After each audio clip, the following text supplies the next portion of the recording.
Yeah. Aloha. Hey. Aloha. How are you? I bet there's sun in Hawaii right now. How's the sun in Hawaii? It just came up. Not quite, but it's pretty gorgeous here. Yeah. The checked Tim Brennan stories. I only got. Oh, he's diving right in. Here we go. I am because we're I only have a couple of minutes, and this isn't a long one, which is unusual for me. It is. But I went to see Tim Brennan in Las Vegas and had some business with PRG, and he put me up at the Hooters Hotel. Well, it was $9 a night, so. And the apartment that he used to have in his house. I called him back the following morning and excitedly, and I told him I won $800 here, and with complete straight face, his response was, "Nobody fucking goes to Hooters to gamble. What is wrong with you?" Yeah. I thought, well, that's a Tim Brennan I remember. Yeah, so I have a funny not Tim Brennan story to tag on to that. So when I got engaged in Las Vegas, this was a very long time ago, before I had ever made any money in this godforsaken business that we're in. And I stayed at the hotel that became Hooters, which was the San Remo, on my engagement night. Amazing that didn't end up working out, but I used to love the San Remo because it was the only place that had like $2 blackjack tables, when all the tables were getting to like $10 minimums and $15 minimums. It was $2 at the San Remo. San Remo, otherwise known as God's waiting room. Yeah, yeah. Well, you know who turned me on to that place? I don't know if any of you remember Richard Wilson. Eric, I know you do, of course, but Richard Wilson used to always stay there, him and Tim Edwards. And so whenever I went to Vegas, I would stay at the San Remo. So I got engaged and stayed at the San Remo. Big spender. Well, you got to stay at Bonnie Springs. That's the place to go. Gorgeous land, great property, really good time. Bonnie Springs, Yeah. just look it up. Patrick, it's gone. I'm Sadly sorry. closed. It closed What? 2 years ago, and developers took it over because it's on BLM land. Unfortunately. Oh, no. Yeah. Oh, no. I'm not going to say it. What? Yeah, I know. We were it was really weird too, because anytime that we went out there, we would go to the restaurant and I brought the kids to petting zoo and they had a Wild West thing, and developers ate it up and they're building. Oh, man, I was hoping to someday retire there. Yeah. Yeah. So funny Tim Brennan story number 2 is I'm trying to pick the clean ones out of my head, and this was about as clean as they got. Oh, come on. He would not want you to pick only the clean ones, Marcel. Oh, okay, Marcel. Dirty. Marcel, this is Barbara Brennan, and I'm just going to jump in here real quick, Hi, because Barbara. this is first of all, I just thank you all of you. I'm sorry, I'm not going to be on long because I'm just having a hard time right now. Stay on as long as you want and just mute it if you want. And the other thing was, I didn't want to get in the middle of all of the stories that I know for a big sister are going to be too much information. And Barbara, you know they're there. And I want you to be able to tell those stories because he would have loved it. And I just want to let all of you know how much I love all of you and thank you for doing this. Back at you, Barbara. Well, we love Tim and you guys. I know. We love you too, Barbara. I know. He had your whole such a family. big heart. He just encompassed us all. And just thank you. Thank you for remembering him. And I just want to say thank you and that I love you all. Really, I appreciate it very, very much. Every single one of you. And I hope that you tell the dirtiest stories that you can remember, okay? I'm gonna tell you one, but it's not that dirty. It's very Tim Brennan though, so you'll like this one, Barbara. So Tim was in South Florida. I don't remember if he was a customer or a coworker or what he was at this point, but probably a customer. And he wanted me to take him out on the boat. So I took him out on the boat for the day, and we were cruising along the ocean, along the beach. And Tim goes, "Whoa, wait, what's that?" And we were really close to the beach, probably, if I was to guess, 150 yards off the beach. He goes, "What's that? That looks like a cool beach." And I said, "That's called Hollover Beach." And he goes, "Oh, well, people look naked." And I said, "It's a nude beach, Tim." And he goes, "Stop the boat."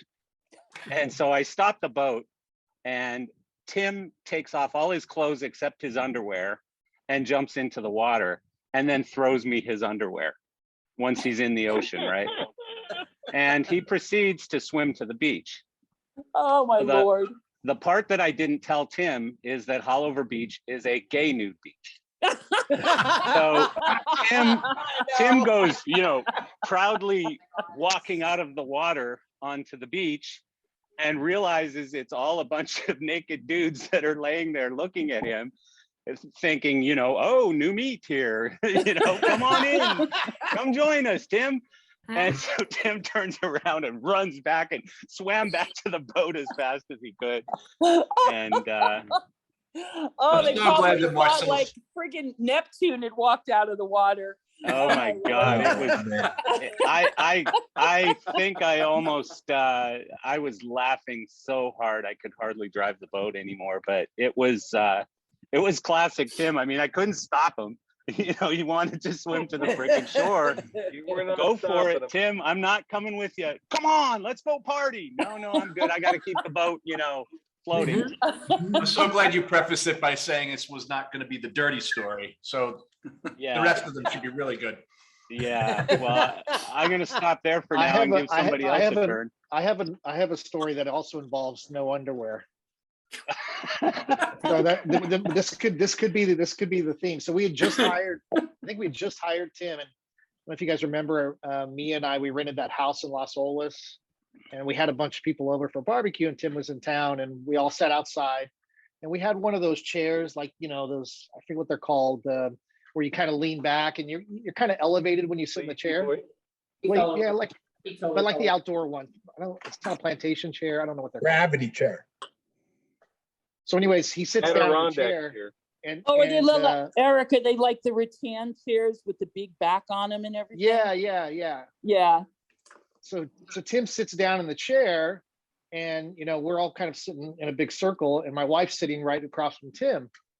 And Oh no, I can No. guess where and this she is kind going. of whispers to me, Eric, his balls are hanging out. Tim's not wearing any underwear. Go Tim. I'm like, well, stop looking. I tell her, don't look. She's like, Yeah. I feel like I know Tim too well at this point. I mean, she had Yeah. just basically met him at that point. But Oh, I'm sorry to one up you, but I've got one even worse. So Tim, once There we again was in Fort Lauderdale and wanted to go to a strip club. I know that's a big shock to many of you, but so this was literally got to be pushing 30 years ago. I mean, it's 25 at least years ago. And so we go to Solid Gold, and Tim was pretty messed up that night. He was definitely partaking, and as Tim can do, he disappeared at one point. So I kept asking all the dancers, do you know where my buddy went? Do you know where my buddy went? He's not in the VIP room. He's not anywhere obvious. Do you know where my buddy went? And so finally, I don't know, I guess I had to go pee or something. So I went to the bathroom, and there's only one stall in the bathroom, and there's no door on it. And Tim's sitting in there taking a shit. And he goes, hey, buddy. And the bathroom attendant just has this horrified look on his face, like, I couldn't stop him. Tim's just like, hey, how you doing? In the bathroom with no door on the stall. So sorry for that Oh, I one, love but it. it's one of my fond Tim Brennan memories. Another thing that I always loved about Tim is every single time he offered to pick me up at the airport, he never picked me up. I'd wait there on the curb 30 minutes, 40 minutes, finally I'd just be like, okay, I guess I'm taking a cab again. Marcel, have you Marcel. ever ridden with him in a car? Yeah, I have. Yeah. It's fucking terrifying. Yeah. Marcel, Yeah. we used to do the that's an experience. every Monday I'd leave from Burbank to do the PAL updates when we first had the PAL. So I'd fly on Southwest from Burbank to Las Vegas. Tim was to pick me up every Monday morning. Then I'd go update the PALs, and he would set me up in the hotel, which was the lamest of hotels anyway. So the first and second time that I did that flight, and we did it for a number of weeks, I was in the shop with my Trackman pager getting paged to a number. So I went back into the office, called the number. It was Tim asking, "Hey, have you landed yet?" I'm like, "Dude, I'm in your shop. I'm already like I got in halfway yesterday. through." Yeah. I'm like, what are you doing to me? You never He picked me up, ever. wasn't real good at the schedules, I guess.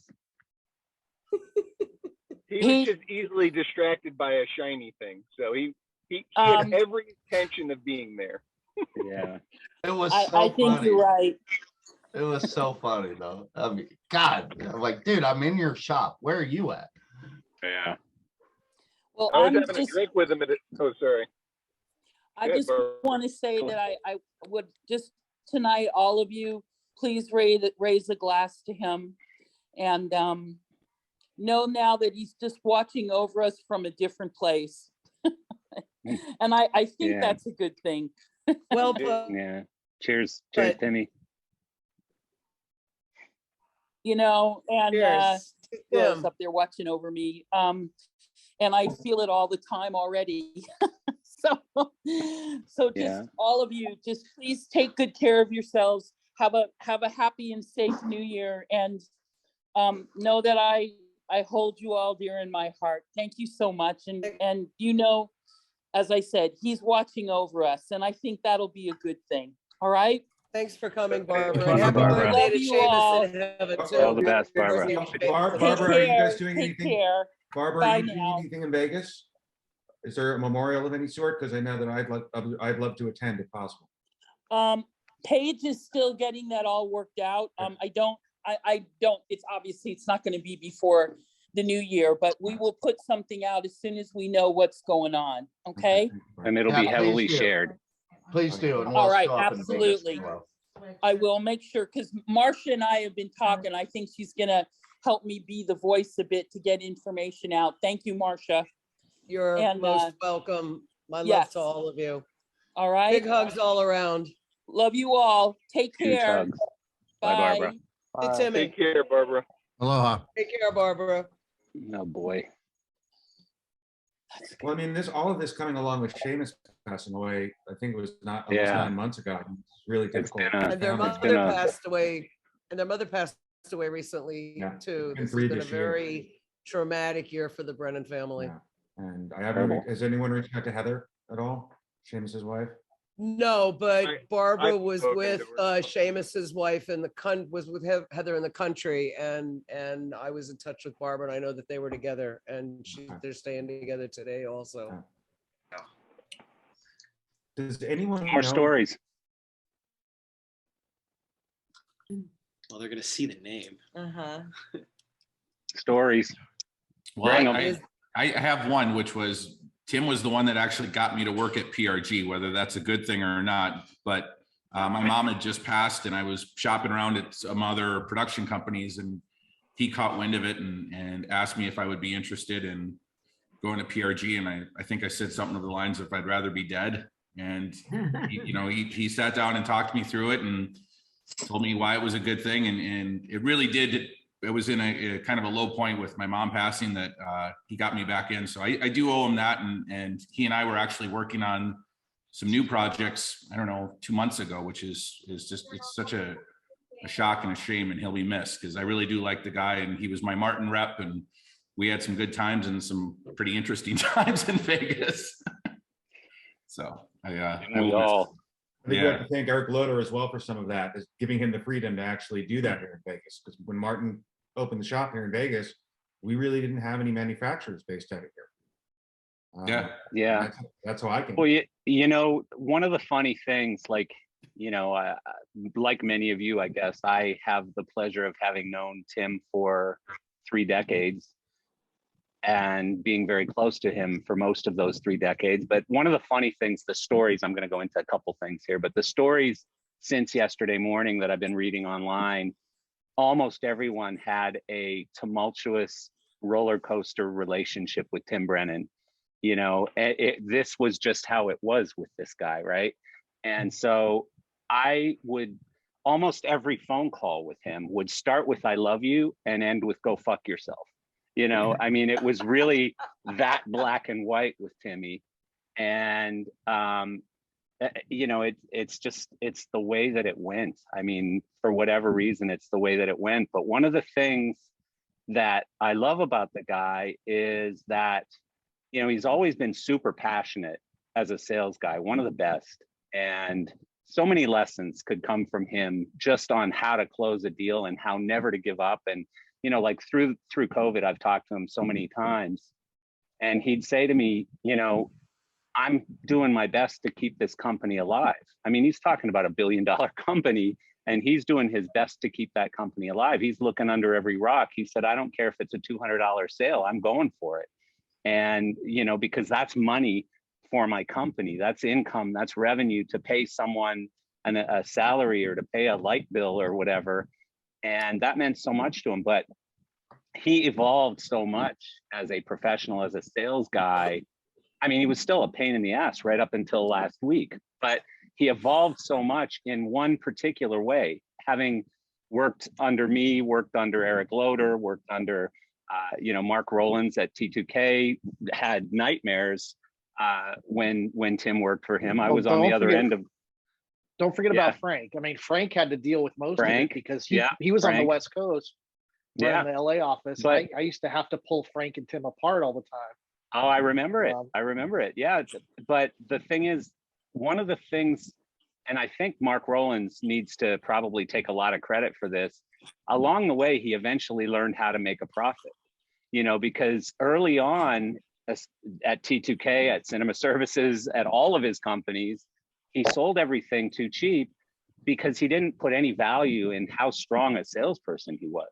Like, he really had an unbelievable skill to talk to people and to, you know, network and all of those things that he did so special, right? But he never put any value in any of that. So he just sold stuff as cheap as he could. And then along the way, and again, I think I could give some credit probably to you, Eric, and a lot of credit to Mark Rowlands. He learned how to make a profit, and he became so much more valuable, and he became so much less, you know, just less, I don't know, just easier going from a standpoint of being just a sales professional. Like he looked at it as a profession. Tim was a pit bull. Okay. Yeah. Tim was a pit bull. He got a cent on something and he was not going to lose the deal. I mean, that was it. So whether it was, you know, for no profit or for a lot of profit, I mean, he was on top. He chased the deals, and you know, that's why trolls loved him so much, because he was such a pit bull. Yeah. You know, there was a lot of, you know, damage along the way sometimes, and you know, but he would win the deals. And I mean, he took Martin from nothing in Vegas to, you know, the leader in Vegas in a few years. And, you know, that's because of him. Yeah. No, again, yesterday, I actually went back, and this isn't by any means self-promotion, but I went back and listened to my podcast with Tim twice yesterday.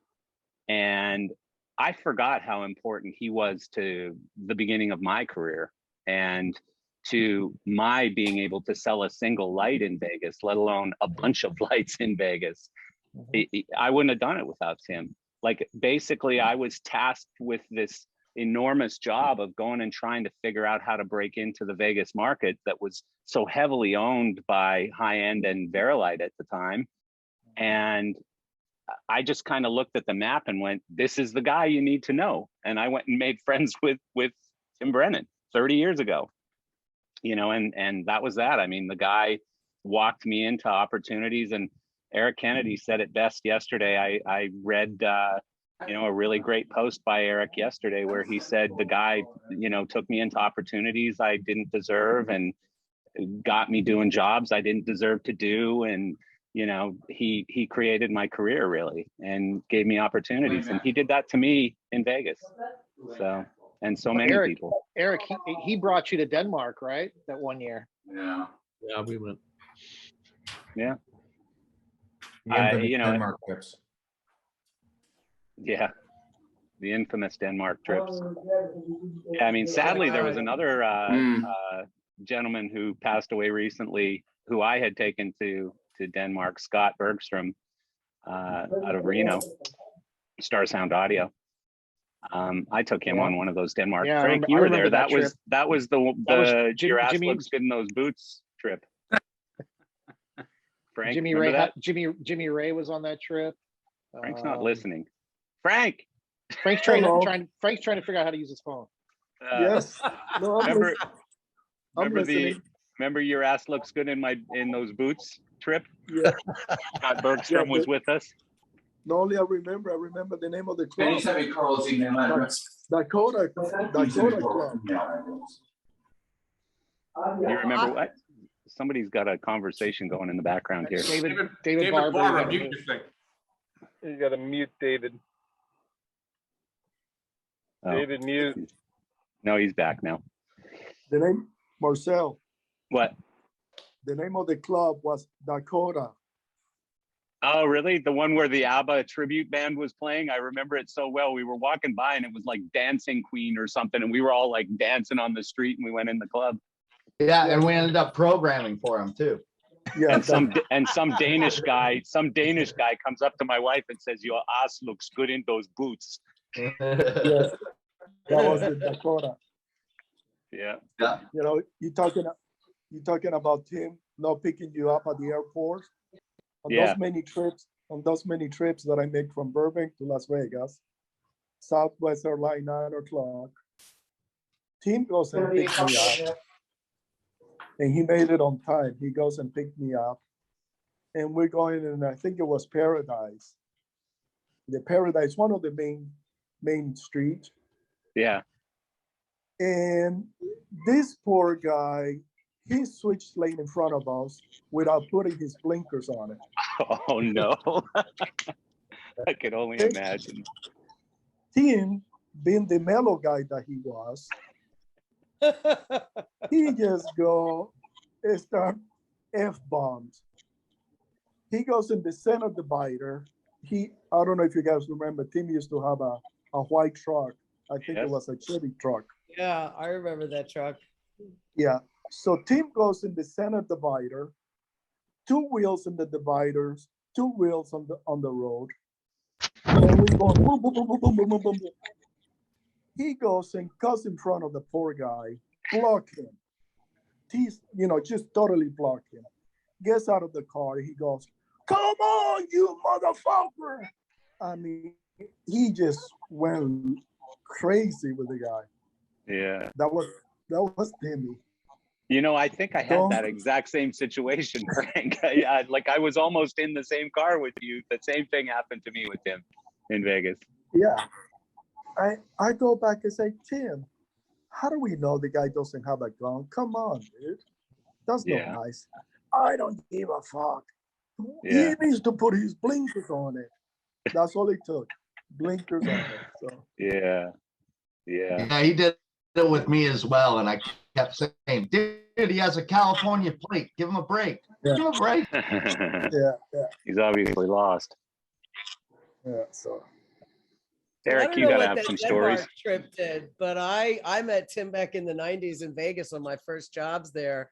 But we really bonded when we were on one of the last Martin VIP trips, I believe, Eric, in Denmark. So I don't know what Denmark does that creates a very special bond between some of us, but I know Timmy and I jumped to a very special level of friendship, and it was always so much fun running around with him, acting like a 12-year-old juvenile delinquent and feeling perfectly at home with that.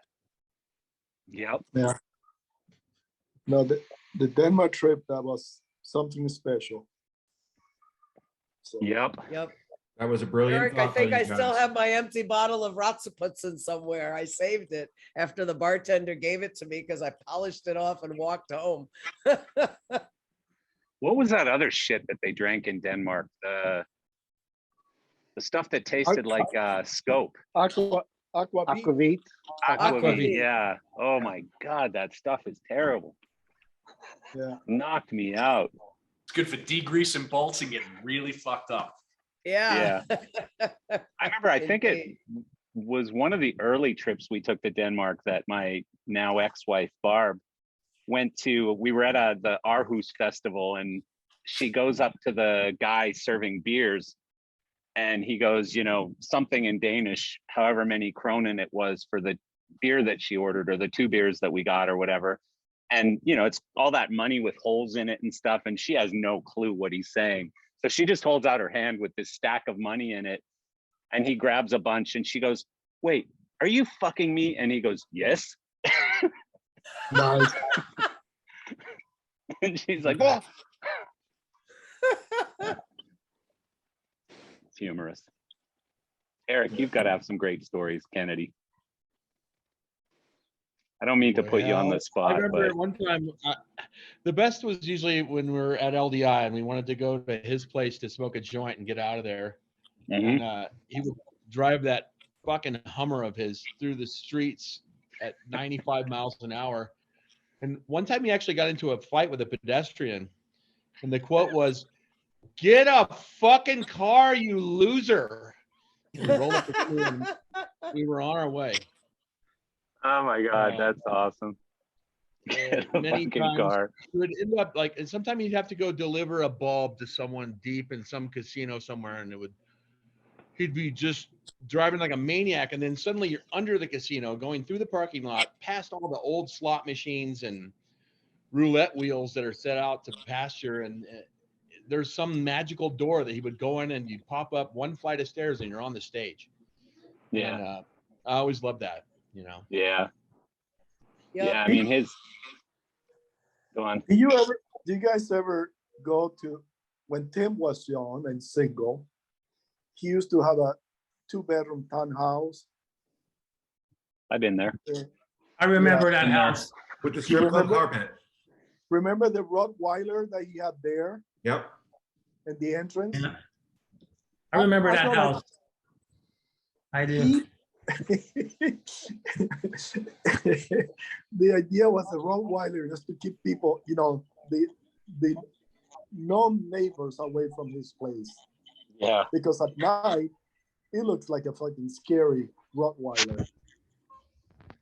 I remember the Rottweiler because he said, "Meet me at my house, and if I'm not there, just walk in." He knew exactly. He knew exactly. So I opened the door a little bit, and I hear that Rottweiler coming. I'm like, "Oh, man, I'm not going inside there."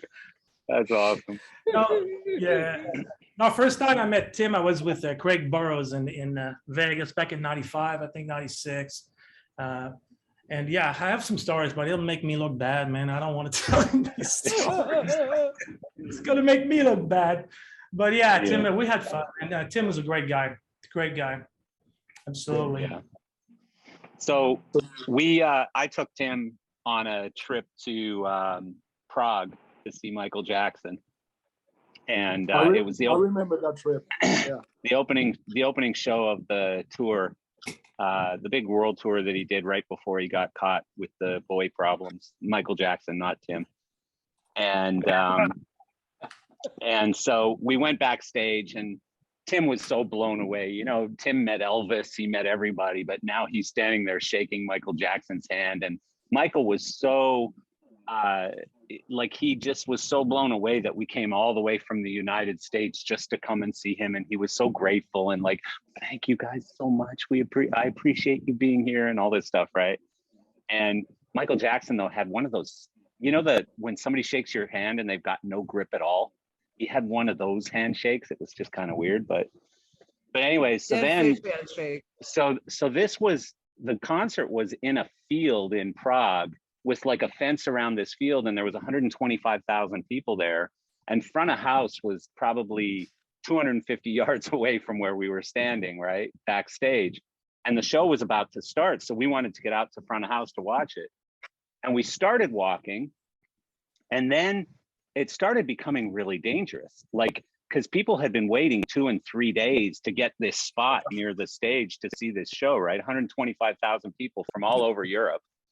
And so they were quite angry that we were like, they thought you're trying to push in, and we're like, "No, we're going away from the stage. We're going that way." And none of them speak English, of course, and they're angry, and they've been standing there for days, and they probably have to go to the bathroom. And so Tim and I are holding hands, you know, because we're afraid one of us is going to fall and get trampled on our way out to, and we're like holding up our passes like Wayne's World, you know, like we work here, really, we're going that way. And so at one point our hands broke apart, and I never saw Tim again until we were getting on the flight the next day. I never saw him again. I mean, I didn't know if he died. I didn't know what happened. I never saw him again until the next day at the airport. I tried his room. I tried everything. I mean, I looked everywhere for him and I couldn't find him. But 125,000 people, what are you going to do? And, you know, so we get on the plane to go to London or something. And I'm like, Tim, where were you? And he goes, oh, I met these guys. And, you know, we went out for dinner, and like, he just had a party in Prague. It was so crazy, but I thought I'd lost him. Like, I thought I had to call his family and say, I'm sorry, I killed your son in Prague. You know, I lost him and he's gone, but he just had a party.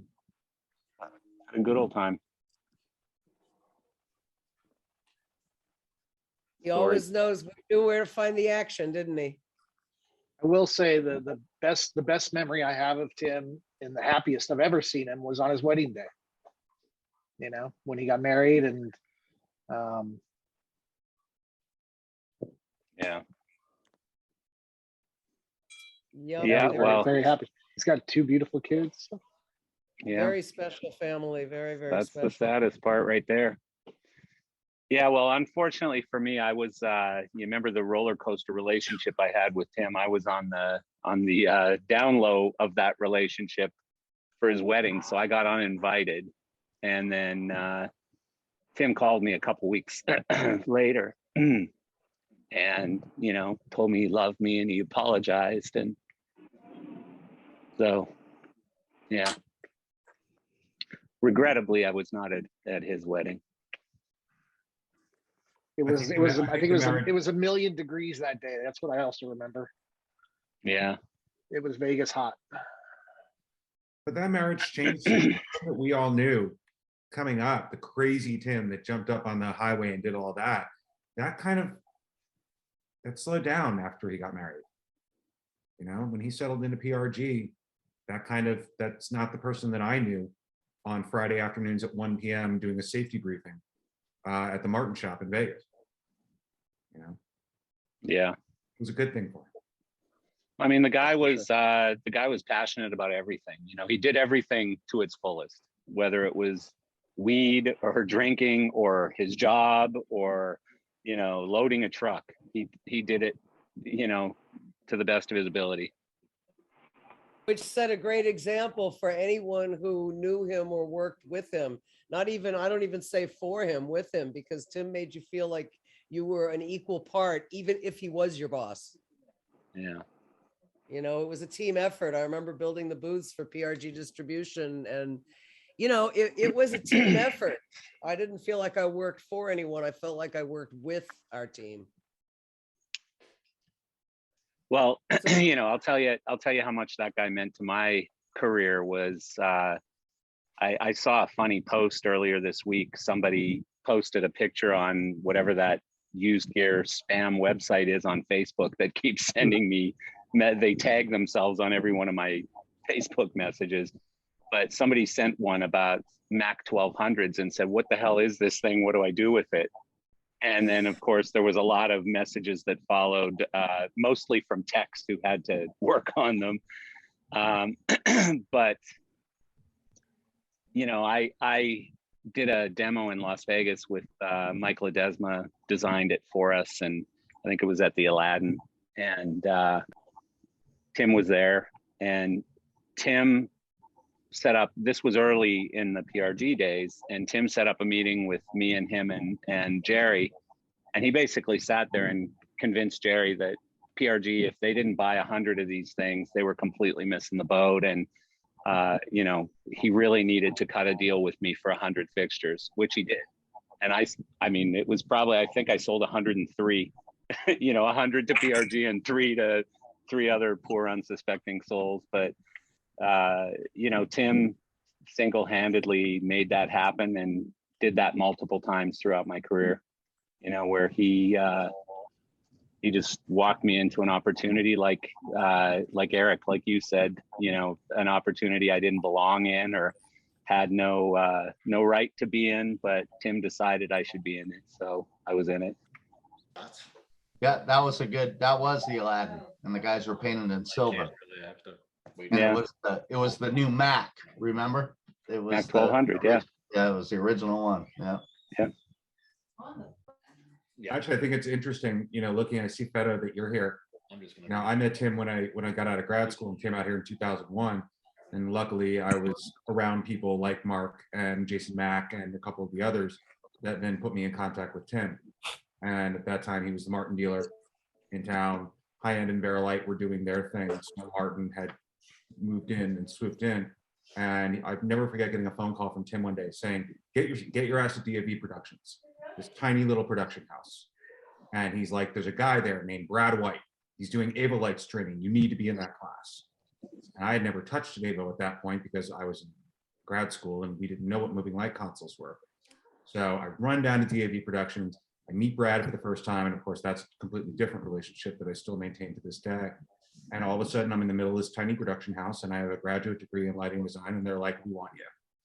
We want you to stay with us for the next 5 years. And that was all because Tim made a phone call to me and said, get your ass to DAV Productions. Now that company did fold eventually, but I mean, he gave me eons in the Las Vegas scene coming out of NYU that I never would have. I wouldn't have known these little production companies, much less what to do with them. So Bob Harmon, quit fucking taunting me. Stop it. It's not fair. Bob still have one? What's that? He's got a picture of them. You still have one there, or that? No. I just, it's interesting that Marcel brought this up because it was on Everything Stage Lighting the other day. And I said, oh, I got to save that for Marcel. Yeah, thank you. Appreciate that very much. Those things had at least one rotating gobo, didn't they? I don't remember, but this was a PAL on a yoke, right? Basically. Chris, don't you remember? Did it have? I don't think it had a rotating gobo, did it? I think it only had one. One. It had one. That was the feature. It was a glass gobo. I remember that. No, we could print it though also back then. That was like one of the first ones we could print, but the problem was the ink jets wouldn't hold it. It would show the dots everywhere on the logo. So it wasn't necessarily a great thing unless you put glass in it. I really don't remember that light. I got to be honest. Like, I remember doing the demo. I remember selling 100 to Jerry because Jerry reminds me every single time I see him still to this day. We had a dedicated sales person for that. Jay. His name was Jay. One guy. We had one guy that he looked like Seinfeld and talked like him too. And we had one guy and we had to do like all these weird shows, like marketing shows and that kind of stuff for that light. Yeah, I remember it. What's the deal with this one gobo? Yeah. That's pretty funny. Is it fair to say that Tim Brennan was of the same ilk as Tommy Stephenson? Similar. Similar in a lot of ways. That is a breed. Maybe needs a title, but you know, it kind of comes to mind. No, I mean, very similar in a lot of ways. You know, no filter, pretty passionate. I wouldn't want to compete with either one of them on a deal, you know, because they don't give up very easily. They're not going to tap out. You know, you can choke them all day long and they ain't going to tap out. So, yeah, I'd say there's a lot of similarities, and sadly, they're both gone. I know, but that wasn't the purpose. Just somebody I remember. Yeah. No, Chris Asen, remember that crazy Tommy Stevenson story in Italy? Yeah. Which one? Yeah, we're at the Villa Malpensa Hotel just outside of the only hotel near Malpensa Airport in Milan. Because if you haven't been to Milan, the airport's like an hour outside of Milan in a place called Malpensa, and there's nothing around except this one hotel called Villa Malpensa.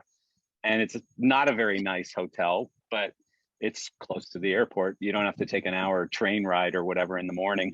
So And it's not that bad. It's just old. It's classic. Call it classic. Yeah. So Chris and I go there to, just sleep for our flight. And we're like, you know what, let's go in and see if they'll make us a bowl of pasta in the bar here or whatever. So we go in and we see Tommy Stevenson in there and we're like, hey, Tommy, how are you? So he comes over and joins us at our table and we have a couple drinks, as you do. And there's nobody in this place except us and one other table. And Tommy, I won't tell you what the story was, but Tommy tells a very disgusting story, which I remember perfectly. And, Tommy wasn't very quiet, much like Tim. And so a little while later, this one little table that's in the corner, it's a man and a woman, who are some sort of European, we are assuming. They walk over to the table and the woman goes to Tommy and goes, I don't believe you. And he's like, what? And she goes, that's bullshit. I don't believe your story. And he's like shocked, like, because it was disgusting. Like it was stuff that even most men wouldn't want to hear. And so anyways, that was a funny Tommy. When we first walked into the restaurant, we didn't even see him. We heard him. We were sitting at our table and then we went, that's true. I know that sound. Wait a second. Hey, Tommy, what's going on? Yeah. You could walk toward a TMB booth and be about 4 or 5 down and hear his voice. Yeah, that's very true. You could hear his voice from the parking lot. Yeah. I've got an appointment to get to. I'm going to have to sign off. All of you, I would miss any one of you, and I miss you when we're not talking. Happy New Year to all. Good health.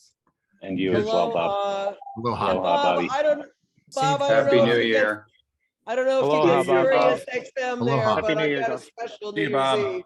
Aloha, Bye, Bob. Yeah. Happy New Year. Take care, my friends. Cheers. Bye. Aloha. Aloha. Rocco, you got to have a Tim Brennan story, no? Or did you ever cross paths with him? I met him many, many years ago when I was still a wild child before I went clean and sober. And we both went out and just got completely shit-faced annihilated. Yeah. And then I didn't see him for a good 10 years or so. And then I got clean and sober and started working for U2. And then I was just in the shop at PRG, just, watching a truck be loaded or something like that. And he had such a strange personality towards me. Because, as I get that, when you go clean and sober, people think, your soul was removed or something and you lost your sense of humor. But I go, come on, didn't we used to tell just filthy jokes and do ridiculous things? I go, nothing's changed in that sense. But, it was strange to see him being so businesslike. Are you sure you didn't borrow money from him when you were drunk and you forgot? Could have well been. Yeah. It's possible, right? Yeah. By the way, Rocco, give us an amazing U2 story, because my sister's on this call and she's a massive U2 fan. It's a good one. Pick a title. I don't know. Right. Put him on the spot. Claudette, what topic do you want here? I'm just trying to think of what would be. Bono in his underwear. Where I was going with this story is just when I heard that Tim had passed, I was like, wow, that's sad. We're all living to die, and you wish that you could pick your moment, and the only thing that you really care about is that you go fast, because you don't want to sit around and suffer. But then I was thinking about it a little bit later, right before we started this call, and I go, he picked his time. He's with Madden right now. Yeah, what a that's fucking crazy, great isn't it? way to go to heaven or heaven. That's pretty crazy. John Madden. Boom. Yeah.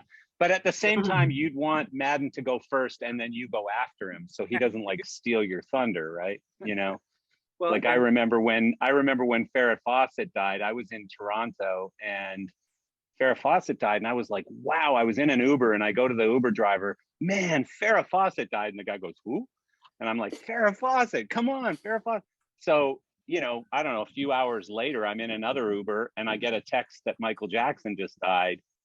And I'm like, what the hell?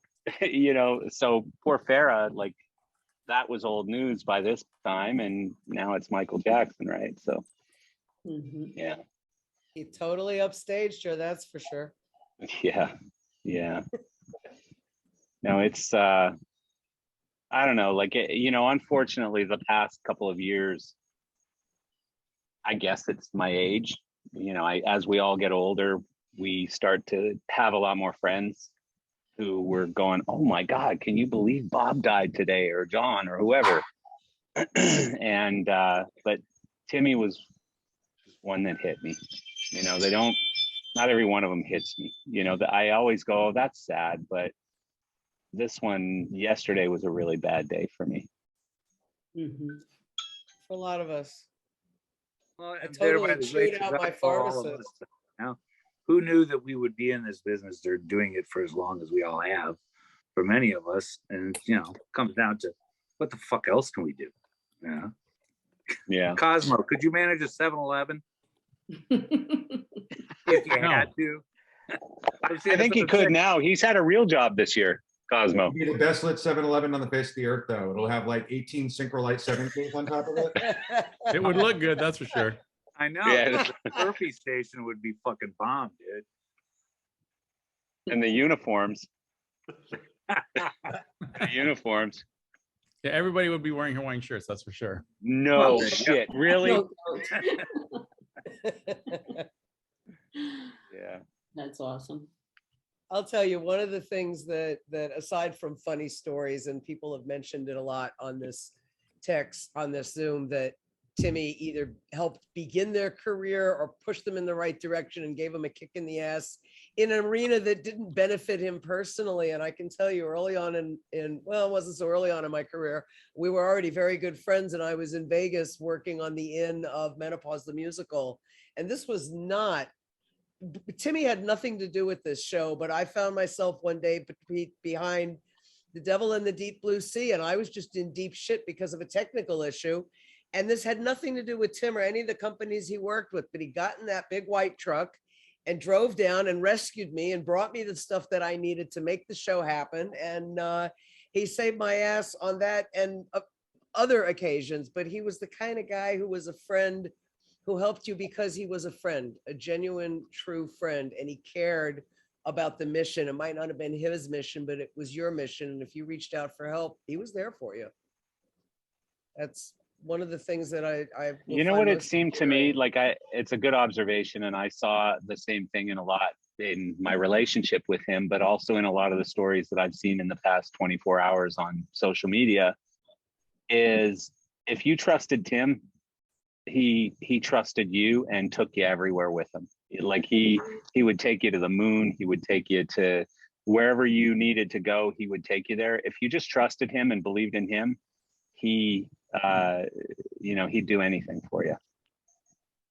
Indeed. And I really felt I feel grateful, and I felt very privileged to not only have a professional friendship with Tim, but also get to know him and his family on a far more personal level. And he will always be my younger big brother. Hi, Paige. With Emily.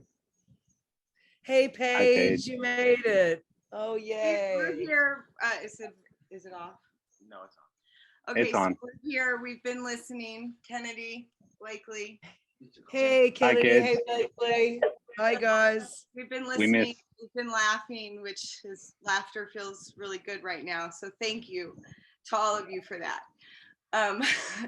Kennedy would like me to explain to you why Tim got rid of the big white truck. Oh, we can't wait to hear it. Oh, please do. Well, as the security guard came knocking on my door one day, we realized that Tim had ran over the neighbor's dog with the big white truck. Oh my God. And he couldn't bear looking at the big white truck anymore. And so he went and got the big white Hummer. And he said, I swear, Paige, the dog ran under the car. I had nothing to do with it. Oh my goodness. That's funny. That doesn't Are you sure he surprise wasn't me just at all. hiding the evidence? No, and listening to all the stories, we're laughing. The driving stories. We've all driven in the car with Tim, and I've always said I don't even like to be on the same street as Tim. I don't want him driving behind me. I don't even like to be on the same road as him. He was one of a kind to be in Mr. Toad's Wild Ride for sure. Oh my goodness. Thank Yeah. you so much for all the stories. We're listening in and we're laughing. So Yeah, thank you. I would like to say, I would like to say something. My last conversation with Tim, I was introduced to Tim by Jim, his father, years ago, 1990. My last conversation was just before Christmas, where you know, Tim was sending me stats on Kennedy, and we're trying to recruit him for catching for the Mets here in New York. He was so proud of all you guys and the family. I've been friends with Tim outside the industry for years and years and years. And this is one of the hardest days that I've had in a long time. I've been friends with him since 1990. And, you know, we worked together for so long, just friends talking. You know, he was my go-to reference in a lot of things and stuff. So, you know, he loved that family, your family so much, Paige. We've met a couple of times, but, you know, when he was in New York, I can't believe I haven't seen him in like 2-3 years. And, you know, because of COVID, and we'll never get to see him again. And I'm so sad. So, but he loved you guys, and Kennedy, he was so proud of you. So proud of him. Yes. I mean, I have on my phone a picture of you, which is, hold on, there it is. Can anybody see that? There we go. Yeah. There's the catcher. That's So, anyway, Baseball good to picture, meet right, you, Paul? Kennedy. What's that? Baseball picture, right? Baseball picture with the catcher and with his game face on. It's so cool that you say that, Paul, because I don't know, probably my most recent conversation with him was a couple months ago. It was right after my son had been racing in England, and Tim called me to ask me how proud I was and to tell me about Kennedy, who I've never met, sadly, and how amazing it is to be a parent of a kid with talent like that, and how I must be so proud, like he's proud of his son, and yeah. Jimmy, didn't you have a story you wanted to tell? Sure. Have a seat. Come here. Hi, everyone. Hey. Howdy. Hey, Pretty Jim, sure good to see Eric you. Loader is probably still on here. This is a story that reminds me. Yeah, I'm here. Hey, Eric. It's Good to see you, Jimmy. Yeah. So remember, it was 2004.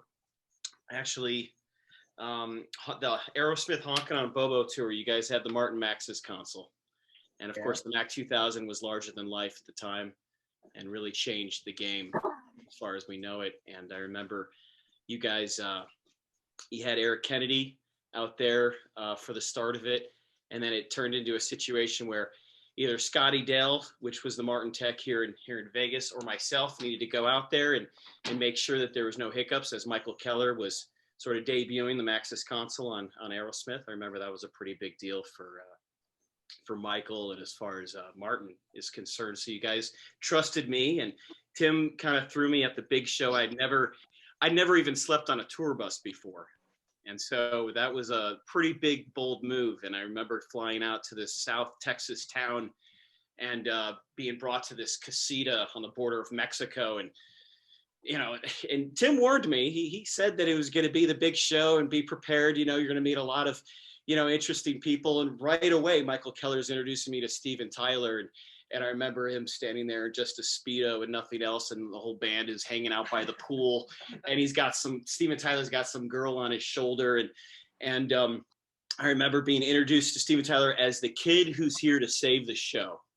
Now, that wasn't the case at all. But I like that they sold it like that, you know, as if everything's going to get better now because this kid's here.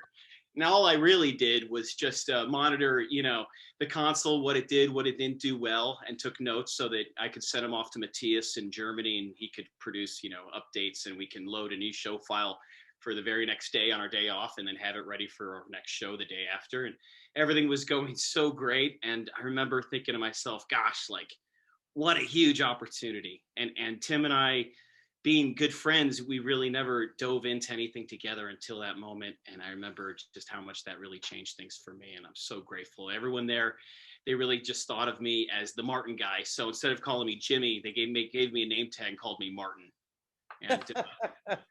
And what I love about this story is it ends 2 weeks later after all the updates that we made to that console to make it work as well as it did, surprisingly. You came out to the show in Fort Lauderdale, Eric. You were there with your wife, and you had another couple with you, I remember. And I had to ask Lenny Kravitz to please get up because that seat was for you. That's right. I remember that. And Lenny got up right away, and he said, "Oh, I'm sorry,"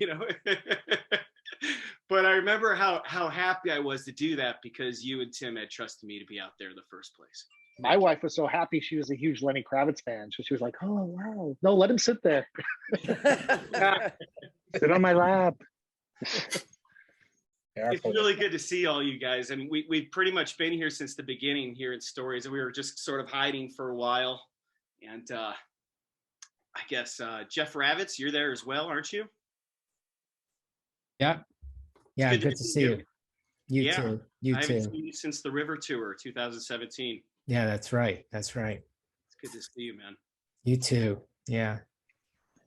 I just want to say, Paige and kids, if you heard my stories, I apologize. Oh, no, we love it. He was completely oblivious that I knew he smoked weed. Uh-oh. I'm sure. Pretty Oh, it's legal now. It's legal now. That's So changed everything. it's legal now. I guess, does that mean if you wait long enough, everything becomes legal? I hope not. Hope not. I recognize so many names on here, a lot of faces I do know. Some of you have been to the house, some of you I've had dinners with, some of you I am very close friends with. And I can't thank you enough for all of your kind words. We all know Tim could be really hard on everybody, but he had a really big heart, and I think you know that as well. Indeed. Massive heart. Massive. Like you said, Marcia, he was a true friend, and he was ready to drop what he was doing to rescue you. He loved that. I mean, just like any of us, if we've been in that position, but Tim really, I think he did that more than anybody we know, right? Pretty much. I mean, Timmy was always someone who I could count on through thick or thin, and it didn't matter if we spoke frequently or infrequently.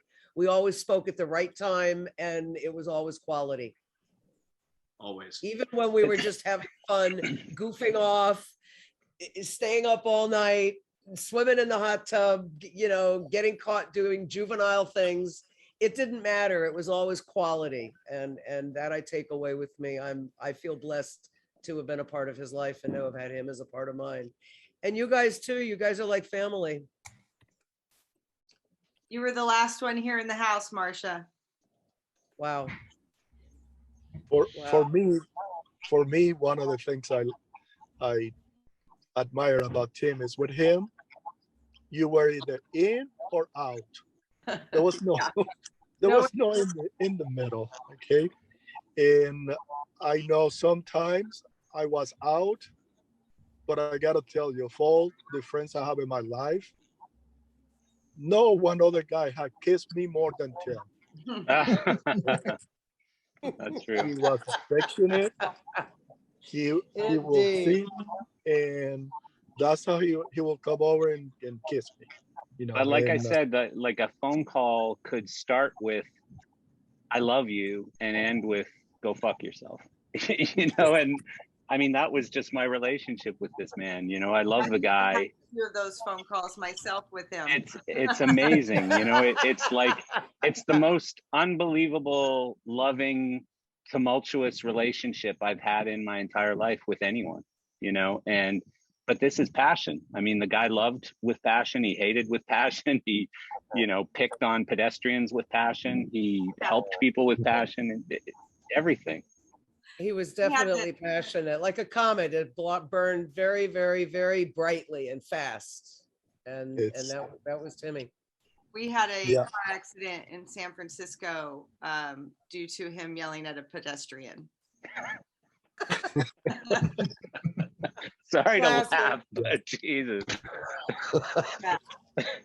You He know, loves San Francisco. Oh, I think here, okay. Okay, so we all know the story of why Tim got rid of the big white truck, but I can tell you the story now of why he got rid of the big white Hummer. The police came knocking on our door that night, and he said, "I knew you were coming. I've been waiting for you to get here." And he managed to hit somebody on the freeway, and then he didn't stick around to wait and find out what was going to happen. So he came home and he told me, "I just hit someone on the freeway." And I said, "So you just did a hit and run?" And he says, "Well, no." "Well, yeah, but no." And I said, he goes, "There was some other guy hit the other guy too, and I was trying to chase him down." And I said, "Oh, okay." Well, then a couple hours later, the police came knocking on the door, and they had his license plate in their hand. And it comes to turn out that Tim, when he rear-ended the car in front of him, he didn't just bumper tap them. He hit him hard enough to leave his license plate embedded in the back of the guy's truck. oh my God. That's how they found him and came to the house. And he managed to talk the police officers out of any kind of ticket, any kind of taking him to jail. He said, "It's my word against you." And he said, "Well, I was hit and then I hit them." And they said, "Well, let me see the damage." And they looked at the back of his truck and they said, "Well, there's rust on that dent. That's from a previous accident." And he said, "My word against yours, you weren't there." And kind of left with that, and he got away with it. So Oh my God. story. Wow. So now we have a big white Suburban. Yeah. Yeah. With a governor in it, right? Well, there was a black Yukon, and it was a disaster. It didn't last very long, but no, Like the dog. no, yeah, it sounded like a golf cart coming down the street, which was really weird. And he just used his horn a lot to let us know that he was coming home. Well, Kennedy, I don't know anything about baseball, and I don't know any people in baseball, but if I can ever help you, I love your dad, so He anything. sent that picture to a modeling agency. I don't know any modeling agencies. I could put you in a race car and get you going in a race car if you want to do that, but I don't know modeling agencies and I don't know Having baseball. a hard time teaching him how to drive, Marcel. We may need your help on that. No problem. Although my son's the worst friggin' driver on earth, even though he's been racing since he was 6. He's the worst. Like, I won't ride in his car with him. Yeah. So, Public roads, no good. public road's bad. Yeah. Isn't Kennedy about to turn legal driving age too? 16 in February, and Blake will be 11 on the 6th of January. Oh boy. And we truly, go. Kennedy, you are like the spitting image of your dad. I know, I'm looking at you freaking out right now. It's Yeah, like, wow. And Blakely, the spitting image of you, Paige. I mean, you're such a beautiful family. Thank you. Hey, Frank. Kennedy, contrary to Marcel, yeah, baseball is part of my life. And the reason why I'm here in the United States, and that's what Tim knew about it. So Tim and I would talk a lot of baseball, about you mostly. And I think I love your swing. I love your stance. You are so aggressive on the plate. I've seen a lot of your videos, and I keep it up. Thank you. Keep it up. Yeah. I love your swing, man. It's lots of power. And Tim used to talk about that. And he was very, very proud of you. So, and he loved you so much, all of you. So. And he got thrown out of games countless times, even at Why am I not surprised to hear that, That's Kennedy?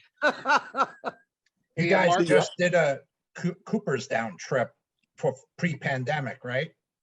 About 2 years ago, 3 years Yeah, ago. right before it, I was trying to meet up with you guys here in New York during that trip. So, you know, he's been talking about you and baseball, you know, as long as you've been around, 15 years now. So, you know, keep it up.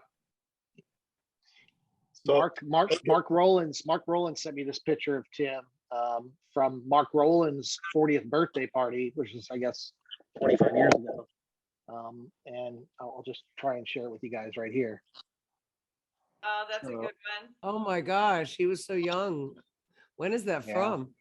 Well, it's got to be 25 years ago because Mark just had his 65th, I think. So. Wow. I guess that was probably right around the time we met, like mid 90s. Yeah, that was the T2K days. So. So Kennedy, are you saying that Tim got into an argument ever with an umpire? I think the last one he got thrown out on was he was in San Francisco with Jim Maloney, his college roommate, and it was a Giants-Dodgers game, and he got thrown out because I think they said Maloney said something about Vin Scully right after he retired, and my dad was yelling about Justin Turner, and where's Mary Ann? He said. Yeah. Well, he's been thrown out of one of the classic times he got thrown out of one of Kennedy's baseball games. We weren't aware of the fact that if a parent gets ejected from the game in a tournament, that the coach gets ejected along with him. So Tim managed to get himself thrown out, and along went the coach with him, which left my dad on first base at 75 years old, coaching a little league team, while Tim and Coach Jeff Holder were out in the parking lot having a beer. Nice. And was it on a bad call or what was it? What was I don't think he knew what he was talking about. He was yelling at the other coach on the other team, and they threw him out real quick. And he said, "I've been thrown out of better parks than this before." Yeah. That's the other power of Tim, how charismatic he was. I became friend with Malone and never met him, but we used to talk on Facebook, and we talk a lot.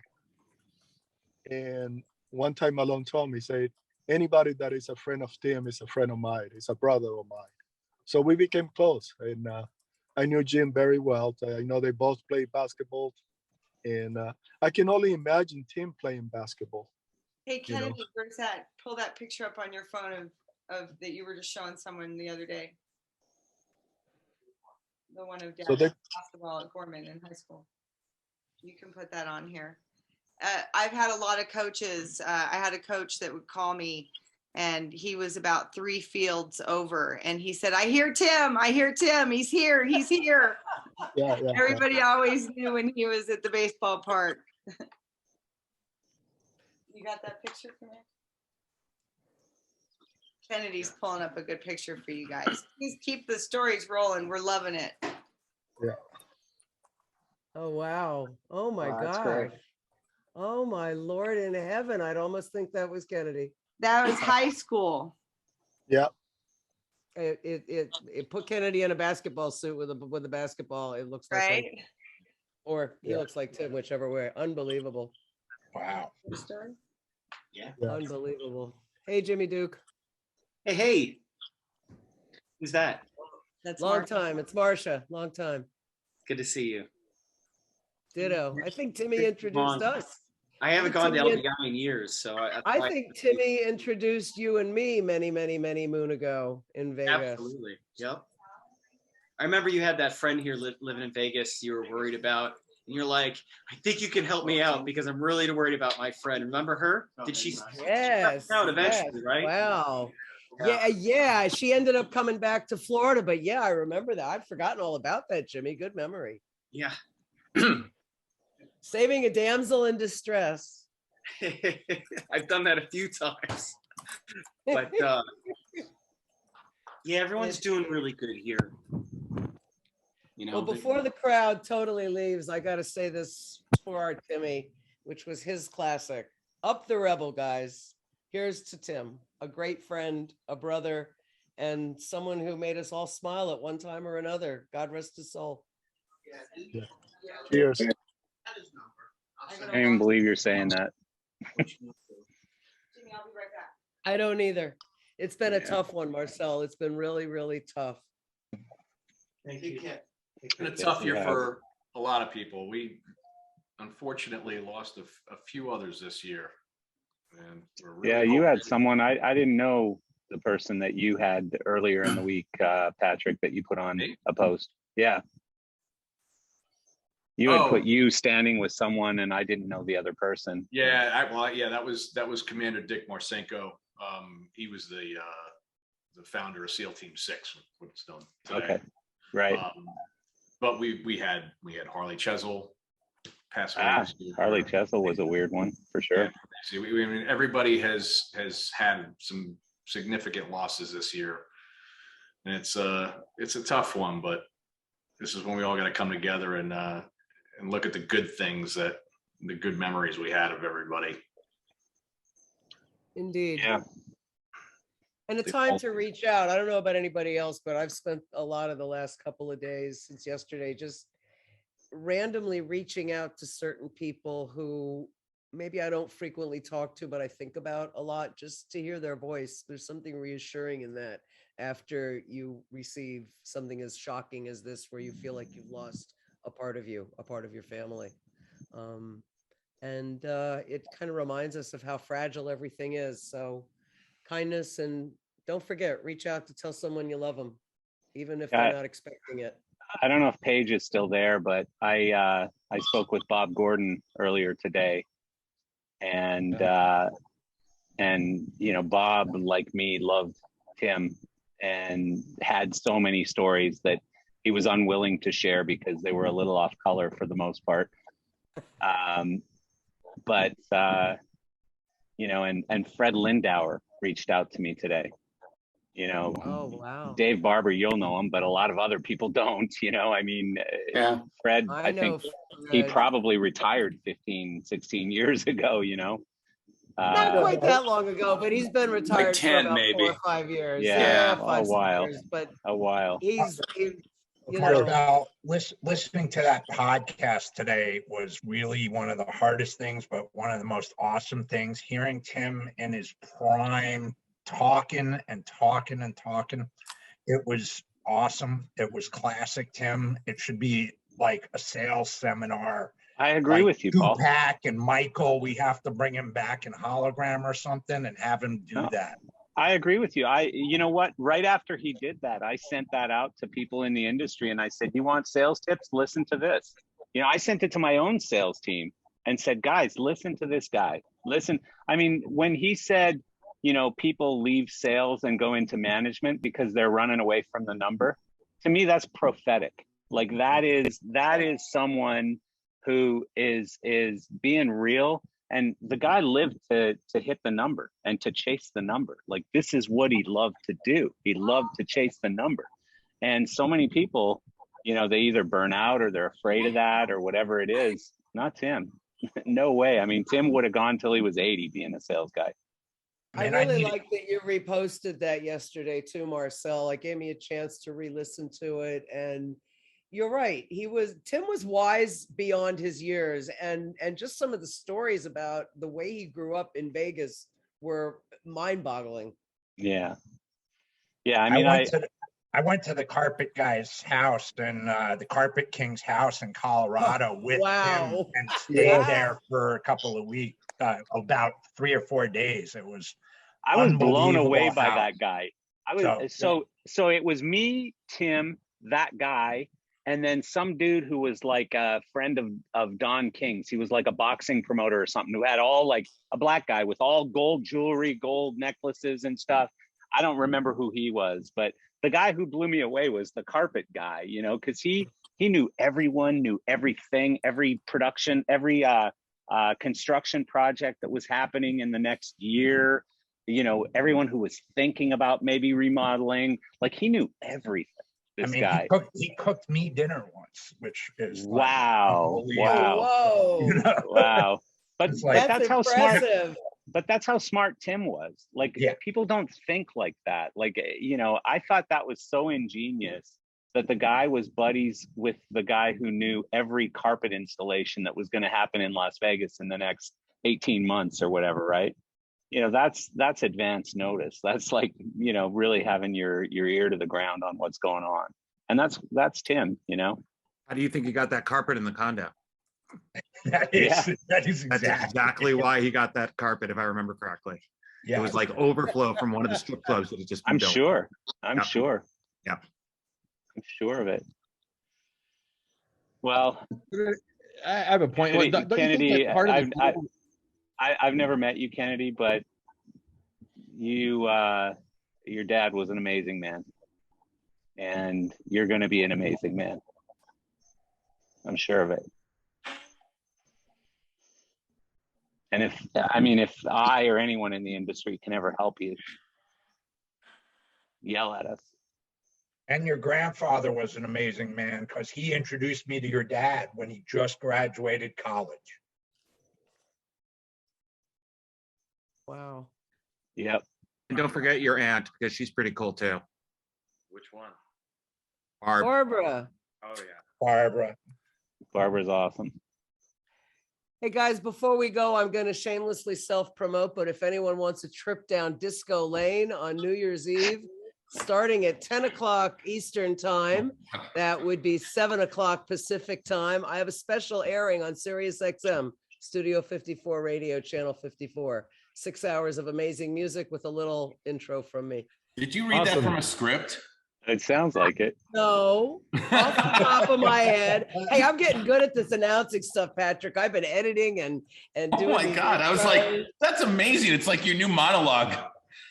Yeah. No, I've just been doing a lot of these promos and intros for them, so I guess I'm getting into a rhythm.